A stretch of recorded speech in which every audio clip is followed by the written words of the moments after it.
You're listening to the Disruptive Franchise Podcast with Stacey Can, the podcast that celebrates innovation in franchising and peeks behind the curtain of failure, success, and the future of the franchise industry.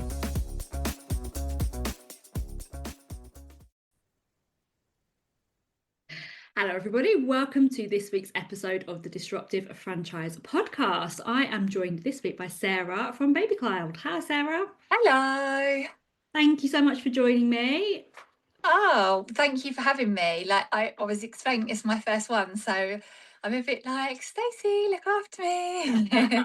I promise we'll be gentle. I'll be so gentle.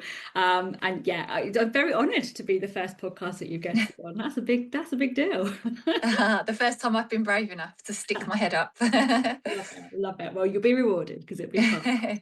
Awesome. Sarah, tell us about Baby Cloud and what you guys do. Oh, I feel so lucky to have the Baby Cloud. It's 5 years old now. And the concept born out of lockdown to support parents through their first year of parenting with their baby. So there's classes out there for babies, and they do many different things, but actually I just felt so clear. My background was running baby classes and in a previous life corporate, which I know we have in common. And when I added all of these things together, my previous experience of running baby classes in particular, and then having gone through COVID, I felt so clear that actually there was a really big shift in terms of what people needed as parents.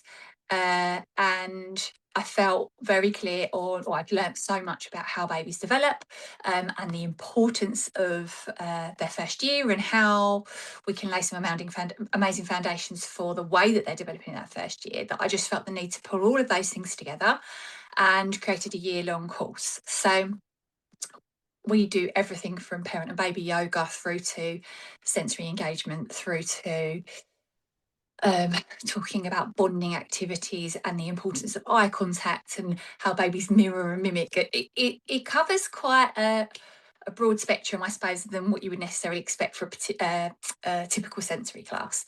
But I ran that for 2 years and it just flew, like absolutely flew. And then I decided to franchise it because I was just getting asked to run classes all over the place. I had people travelling 40 minutes for classes. I had been a franchisee myself previously, so the franchising thing I felt like I had actually a pretty good grasp on in terms of what was needed to be a good franchisor. And then now it's the Baby Cloud franchise, so it's not just the Baby Cloud Gravesend where I started. There's 6 of us, and it's absolutely thriving in our lives as franchisees. We're thriving, but in terms of the parents and the babies as well, watching them thrive is amazing. And then the businesses within each of the territories that we have, it's just phenomenal. It's been like an amazing gift. Amazing. Do you just pinch yourself like this is happening? Yes. And when I hear other people talking about being franchisors in particular, I feel like I'm like third person. It's a bit strange, but I think if I were to hear somebody else tell the story of what we do, I'd be like, wow. But with me, I'm like, no, it's just this. But I know that other people get it because obviously we've quite quickly grown to have 6 franchisees within the space of 2 years. So I think you probably know this about me. I'm not a salesy sort of person, but I'm a bit like, well, look at what we're doing. If you like it, come with us and I'll talk you through everything. But it's never been like we must grow. It's been really quite organic, which is a pleasure. Yeah, it's a really nice place to be, particularly if you're not naturally like salesy, and it's really like the proof is in the pudding, because the quality of what you do and the uniqueness of how you do it really is what probably sells your franchise, right? Totally. And I think, I'm very much like, oh, fate, and what will be, and that everything that happens to you is going to put you on the path to where you end up. And there's not a single thing that's happened in my working career. I'm sorry if you can hear a background noise of a tractor pulling onto my driveway. Everything that's happened in my career, whether that's left me in absolute pieces or whether it's been the best thing I ever did. I couldn't do what I do now without any of those experiences happening to me. And I feel the thing that I love with my team is that I literally feel like there's nothing that hasn't happened that I can't support them through, that I haven't been through already myself. That wasn't very eloquently put, but I think It makes sense though. giving the gist. Yeah, it makes sense though. And there's like there's something about you that's very calming and very warm. And I imagine from a franchisee perspective, I've worked with some of your franchisees, like that just really rubs off on them in terms of that, like there's not a panic, there's not a everything's falling apart, like everything's just as it should be. That's what I really get from you guys. I love that about you. Oh, thank you. We've got a franchisee that's just onboarded. She's just done like her first 3-week term. And I've probably got 4 or 5 emails, and I need to work out a way to capture them, because she's like, you've just thought of everything. You've just thought of everything. And I really did try and think of everything, but for sure, I'm expecting that stuff comes up. I pilot franchise first because I wanted everything to be amazing from the word go. I didn't want people to be tripped up by my learning experience, but pilot, I said, okay, well, this is going to be a learning journey. Your input's really important. You're going to help to shape this business. But when people were coming on board and still trusting me with the process, even though it was brand new, it for me kind of blew my mind a little bit, because they were taking a risk, but because they saw that they trusted the business, because they saw that they trusted me, and actually the level of feedback that came was quite minimal, and it actually seemed to flow really well because we'd put so much effort into thinking about what it should look like before we even did anything else. So the fact that you're able to pick that up off of the short time that we've spent together is a real compliment, so thank you. But yeah, it takes a lot of hard craft for it to come across as being lovely and fantastic. Yeah, it really does. And this is the thing, I think, if you're listening and you're not in franchising yet, you're thinking about franchising, it is that like everyone appears very calm and very graceful and everything, but your feet are like going like the clippers underneath, like trying to keep up with everything. And actually and it is that forward thinking of, okay, what does everyone need? Now, it's a recurring theme on the podcast that actually a lot of the franchisors that I speak to on here used to be franchisees. And I think there's a magic about that, because the way that you've approached how to franchise the Baby Cloud is probably more from the angle of the franchisee. What does the franchisee need to succeed, rather than what do I want as the franchisor? Yeah, you're so right. And I want to say it in the most professional way, but it gave me a very big insight into exactly what I didn't want it to be, and a very clear insight into exactly what should be added and given as standard, that is, I suppose, perhaps missing in a lot of businesses, not wishing to speak negatively of other businesses, but no one's lived the experiences that I've lived. So that's the only way that perhaps that would even be identified. And as a franchisor, certainly like the learning curve that I've realised is that you don't have to be all things for everybody at all times. Essentially, the promise is a business in a box, and that you're kind of there as a sounding board and support. And from a franchisor perspective, we need a semi-passive income because we can't run all of those people's businesses. So we have to give a certain amount out to get a small portion back. And that's the way that it runs. But from a franchisee's perspective, they're going, well, I'm giving you this many thousands, and where's all the help? And I think the managing expectations has become a really important part of the process. It really kind of was at the start, but I gave all to everybody. We've kind of grown to the point where we manage expectations from the start, but I like surprising people with that extra support and that extra knowledge and that extra care and that extra text message. We have only got 6 of us, so it's still easy to do at this stage, but my plan is, that we'll always maintain that. And having franchisees come out of the pilot period and then re-sign for 5 years shows me that all of those extra bits of love and care, they're not huge workload pieces of love and care. They're just like little moments from the heart of checking in and stepping in when somebody needs them, that have proved really valuable. Well, they're really valued by the franchisee. Yeah, definitely. I see that. I think as well, and it really does come from the heart, that place of really wanting to genuinely be a part of that person's journey to help them along rather than taking over. It doesn't feel like work either, because it is just that human touch that I think it's hard, because I think from a franchise industry point of view, nobody sets out to do it wrong, but there are little things that actually your personality as a franchisor adds to your franchise that doesn't exist in other franchises, but mean the world, right? Completely. I think it's feeling valued. As an individual, we all like to feel valued and important. And the minute somebody doesn't feel it, like what's their driver and their motivation to stay with you? And one of the things that I decided that I wanted to do early on was to retain, so that I had like longevity in franchisees, because the reality is people learn the nature of the business and they're there with you for 5 years. You know a job pretty well and inside out after those 5 years, but there has to be a reason for them to then stay and re-sign after those 5 years. And I think I need to be the reason that they want to stay after those 5 years.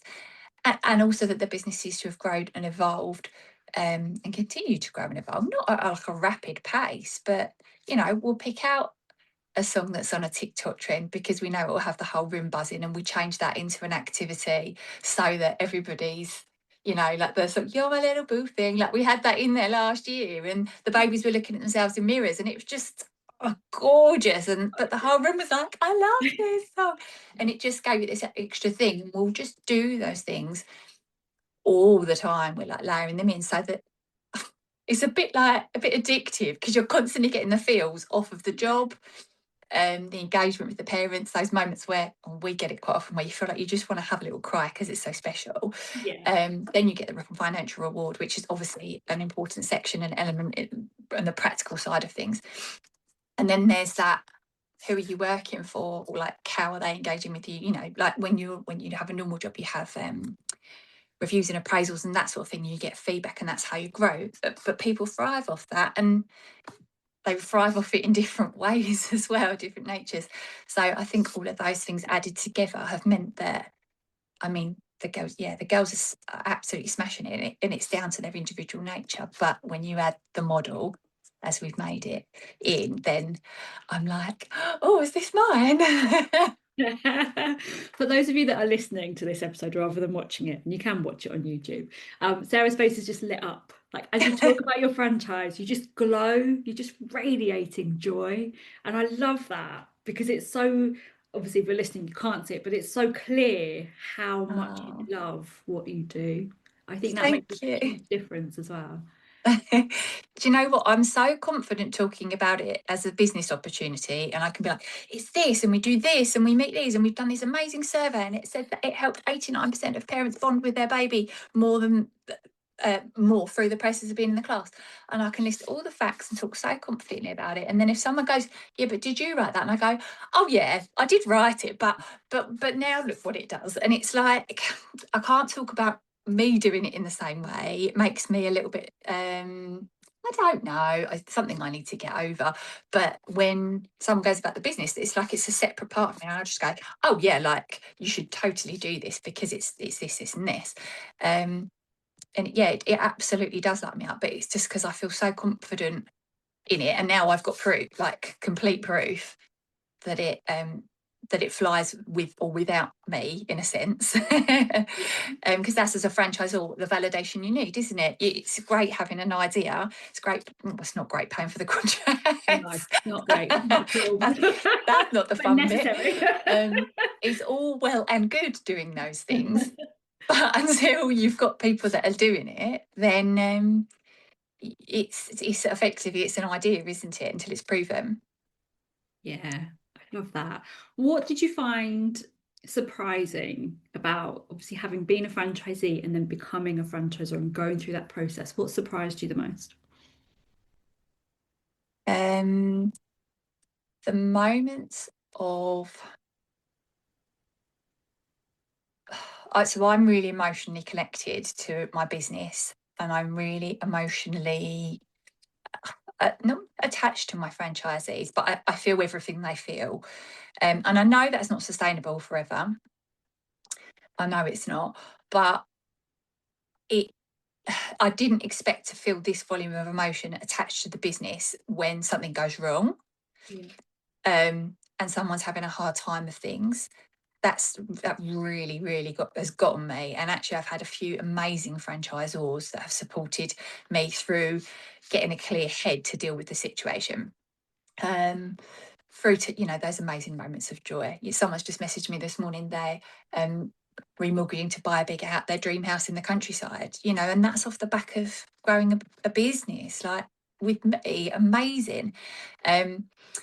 So yeah, the highs and the lows, but the emotional side of things is something that I've had to work on, because actually as soon as you remove the emotion, you're much more clear to deal with, perhaps in particular, the more difficult situations. If someone's emotionally charged and they come to you, then they're obviously in a difficult place. So actually it just needs to be met with certainly not my emotions, but a practical mind in a calm headspace that's very objective. You know, when it's emotional, it's like just like me and my husband here, you know, it can then get a bit like, you know, you end up having a bit more of a heated conversation. Not that we really do it that often, but that's not what you want really in a business relationship. It's about it's about coming back to that space where you both leave a conversation feeling much better, that there's a plan, that you're feeling organised.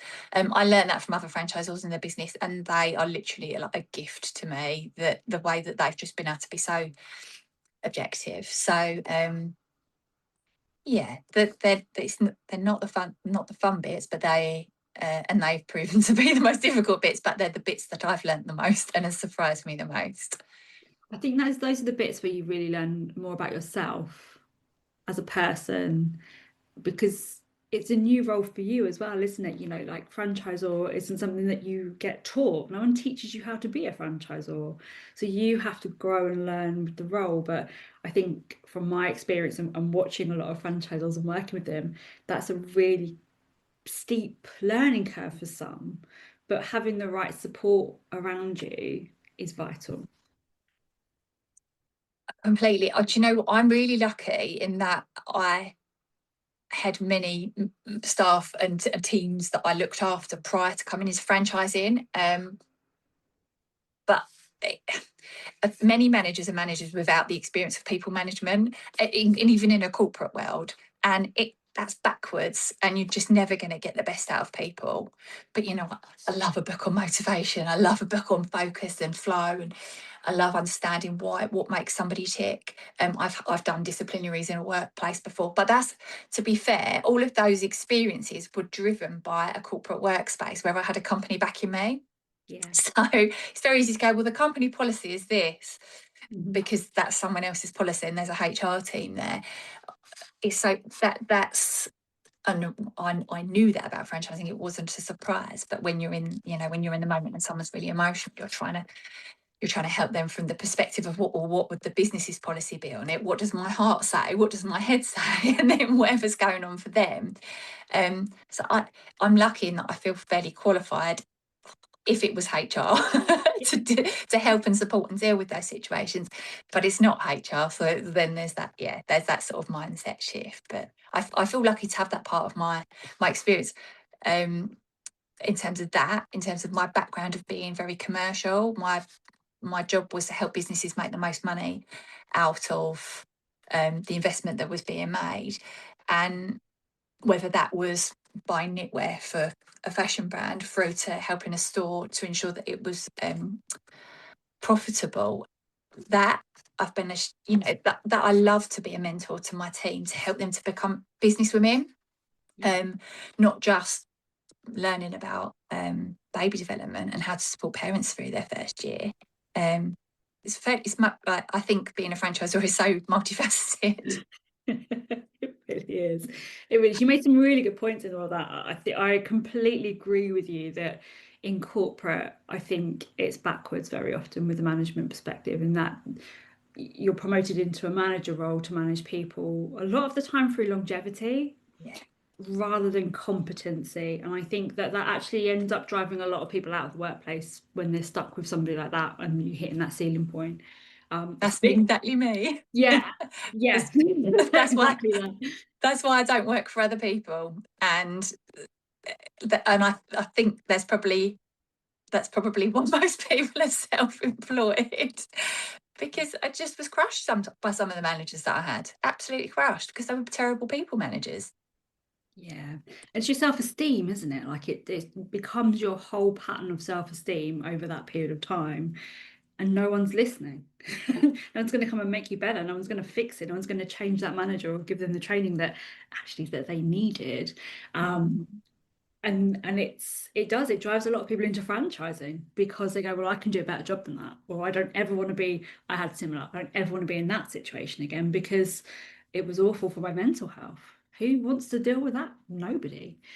So it's one of the most valuable things, I think, becoming a franchisee, is that you can just put all of that mental pressure. And if you're of that nature as well, which one of my key drivers was, or motivators was, praise from other people, recognition.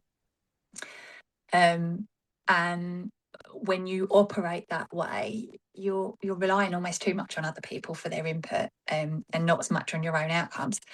But when you're a franchisee, you get to celebrate massively your own incomes. If you're the sort of person that's going to be checking in on your emails more than perhaps you should be, and you are happy to spend that extra hour or two in the office, well, why not do that for yourself and enjoy the fruits of that?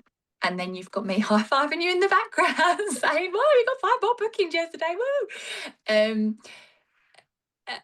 Anybody who has ever had, is having a difficult time or having a wobble, I'm just such an open book, and the conversation is always very flowing.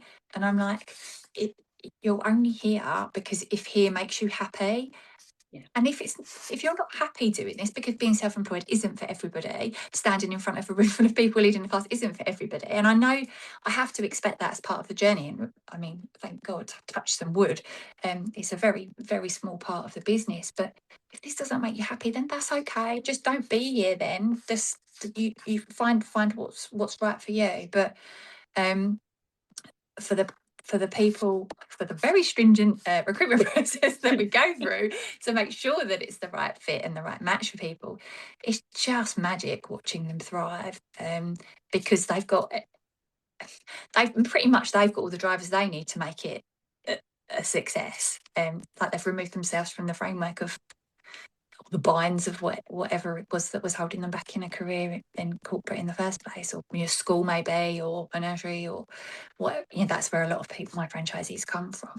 Yeah, it's something that we talked about at the Disruptive Franchise Awards this year, was that validation. We were talking about it in the context of awards, but I think it bleeds through into every aspect of life, really. Like the validation, it has to come from within, really, because whether it's awards, jobs, promotions, investing in businesses, like they're all things that will help you to feel good, hopefully, if they're the right thing. But actually we have to be happy in ourselves, truly happy in ourselves, which isn't always easy, in order to feel that external joy from other sources. What surprises me is that, because I love a self-help book and like understanding people. Me too. It's all about the brain, isn't it? That self-development. I can't get enough of it. I love it. Oh, same. And what surprises me is that I think, particularly, obviously, we look after new mums all the time, is that so many people haven't spent any time looking at what drives them and how they work and their makeup. And then the minute they go on maternity leave, you're out of the bubble of push, push, push, go, go, go. And they've just got the headspace to reconsider what's going on. And I always feel like maternity leave is a gift to rethink your life that we're really lucky as women to be able to have. And I know dads can now take the parental leave as well.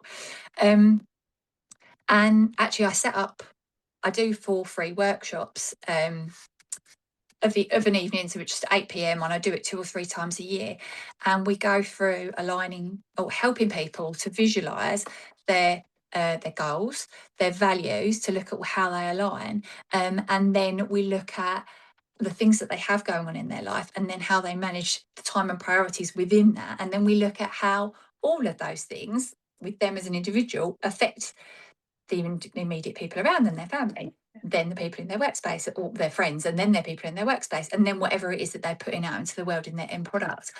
And the feedback that I get from it is phenomenal, because it's like someone goes, no, stop the world. Let's just work out exactly where all your little ducks are sat around in a row around you. And then they can go, well, I want that duck and I want to keep that duck, but these ones are more important. Those aren't important. And then they come away actually feeling like they've really gained clarity. And that's what I want people to get to before they decide to become a franchisee with me, because they've done all the work on their own, well, not on their own, but on themselves. For themselves, yeah. Yeah, to then go, yeah, I'm ready for that. And there's not really anywhere we can go to get that other than you and I pick up 5 self-help books, and then we'll go, now I'm ready.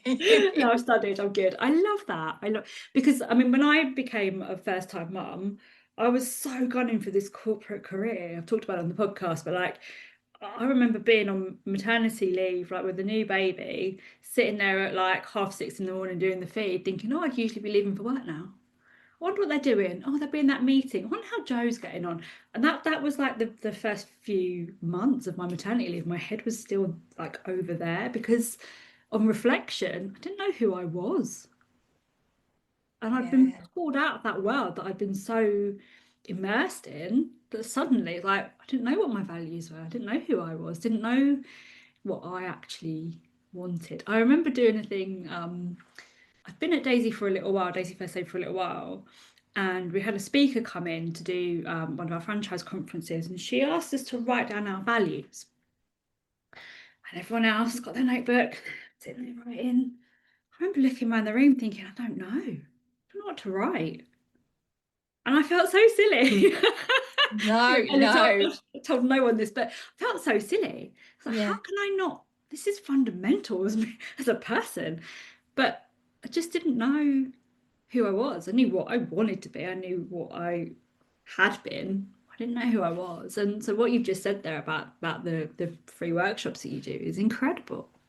Oh, thank you. Well, I do it every time with the team that I'm doing it with, because stuff evolves and grows and changes, doesn't it? But you're so right, Stacey. You just have that moment of going, oh God, like that world's kept turning without me. And what's my purpose? What is my use? What's driving me now? And actually, I'm really cross with myself, but I continued to consult while I was on my first maternity leave, because I didn't really know what else to do. And I'm so cross that I put myself under that pressure. But I just think I was stuck in an achieving wheel that was a real struggle to get off of. And it was only when everything was taken out of my hands, the business was restructured, and it just meant it was impossible for me to go back. And at the time, I felt like, the world was crumbling around me. But like I was saying earlier, everything leads you to the path that's meant to be. And I'm really grateful that happened now. But I was completely in that boat. And exercise is actually something with the values that I picked up from a diary that I absolutely love using. And in it, that's one of the little things that it got me to do. And it shows you 50 values, and then you go through and you pick like you just sort of highlight the 10 best, and then you have to whittle it down. It's a really simple thing. Anyone could pick it up from anywhere. But the fact that someone holds a space for you to do it, well, that's what I want to be for my franchisees. That's what I want to be for other people. And we do it in classes as well. We're holding a space where we bring 10, 15 mums together that are all on that crazy journey, where half the room won't know anything about their baby in terms of their brain development and the possibilities, anything about it, very little. Maybe they've not had babies in their family. And we get the benefit and the joy of being able to experience and go on that journey with the parents. So whether they're becoming a franchisee or whether they're just a person in our classes, actually it's Joe Middleton that gave me the expression of the ripple effect. And it's our ripple effect, and that is everything to me. It's my ripple effect to the franchise, or my ripple effect through the classes, for all the good that we get to do with giving the babies the best start in life, because their parents go, you what? Like if I'm giving them this rich sense of experience, it does X, Y, Z, and they're going to be emotionally intelligent individuals, and just absolutely love it. And they'll grow up to be great little individuals because their parents felt supported and gained confidence through our classes. It's mind blowing. It's huge. The impact that you have is huge. Absolutely huge. I love it. Sarah, if I could wave a magic wand for you and you could do anything without the fear of failure, what would you do? I would take away my inside voice that goes, I just wrote the lesson plan and that was it, and it's fine. Like, I massively get in my own way by not taking ownership for all of the amazing things that I've just listed that the business is doing. That came from you. I don't know what it is. I love and am so able to support other people in thriving, but I just get in my own way. So I should be able to stand on a soapbox and tell 100 people about why this might be amazing for them, not to lure people in, but for them to go, oh, I like this girl. She can come on board. And so, yeah, it's me holding myself back. I don't actually dream of having 100 franchisees. I'd love to have a network that feels that we can reach, even 10, 20 franchisees that mean that we're reaching that little sphere of influence where we're doing good and people are able to thrive. So it's not about sales, but it is very difficult when you're getting in your own way a lot of the time, with your self-talk. So I would take that away, and then I probably would have 1,000 franchisees. You probably would. I think what will happen is that as you grow and you work on it, because you are clearly somebody who likes to work on yourself. I recognize that I'm the same. I think as you grow, probably faster than you realize, that will start to ebb away a little bit and free you up. It's almost those little micro steps into like, do this bit, nothing bad happens. My brain is happy to be safe. What if I try this? Oh, nothing bad happens. And I think that without realizing, one day we'll turn around and have a conversation and be like, oh yeah, I used to feel like that, but I don't now. Oh, well, I hope so. Each time you get a little bit of proof that it's perhaps, you didn't really need to stand in your own way about that. You didn't need to worry about that. Oh, look, someone else has just proven that, in fact, that you were wrong by making it a success without the worry, you needing to worry about it in the first place. I'm really thankful for those moments, and I definitely take stock. But it's like anything, isn't it? The more you do it, the easier it gets. So one of my objectives is just to start showing up on social media regularly, like you're absolute queen of it. And actually watching Jenny as well, like she's amazing at showing up. And from Daisy First Aid, like it's an absolute inspiration. But actually, the thought of drawing people in through knowing me and going, yep, she's got the right idea is makes so much sense to me, rather than me going on soapbox going, who wants to buy into this business? That's just, it's never going to work that way. So I wonder if that will help me to creep out of my comfort zone. I know, like, that question caught me out a little bit because I didn't know what the answer would be, and then I've probably just blurted out something that's from like the very core of my soul. Good question. So apologies. It's a great answer. Those are the best answers because it comes from within, rather than, I'll grab that and check, like that's the best answer. And like I can tell you absolutely from my point of view, and also knowing Jenny so well, that it doesn't come naturally for us. We had to really work, and we still daily have to work on showing up, because I don't ever wake up in the morning and go, yeah, I feel like being really visible today. I'm like, I just want to hide under my duvet. But you do the practice, and nothing terrible happens, so you do it again, and that muscle memory will build up quicker than you realize. But I think people will absolutely, I think you're absolutely right. People buy into you and the emotional connection to you and the emotional connection that you have to what you do, your mission and your impact. Let it drive you, because it's a fail safe, I think. Thank you. Well, that's me off to do a live after this. Let's wrap up there then, so you can do your live. Sarah, how can they get in contact with you if anyone's listening to this, like, have to speak to Sarah? How do they speak to you? The best way is to reach out. You can always there's just a tiny little questionnaire on our website, but it just gives enough information to me that we can pick up and have a little chit chat. It's really easy to download a prospectus from there, actually, if they're listening and they're thinking about making a change and becoming a franchisee. But I'm also on Instagram, so you can just find me at the Baby Cloud Franchise, and then just drop me a DM there as well. It's always really nice to hear from people that are making a change, because there's that mentoring part of me. It always gets a bit fired up, even if it's not my business that I'll end up working with. Amazing. I love it. So we'll put all your links in the podcast. Guys, if you've been listening to this and you've absolutely loved listening to Sarah's mission and her story, drop her a DM and tell her that you liked the episode. I'm sure she'll be loving that too. That's it for this week. Sarah, thank you so much. Thoroughly enjoyed our chat. I hope we get to chat like this again, because I've loved it. Loved every minute. Yeah, me too. Thank you so much for your time and for inviting me. Pleasure. Guys, we'll see you all next week.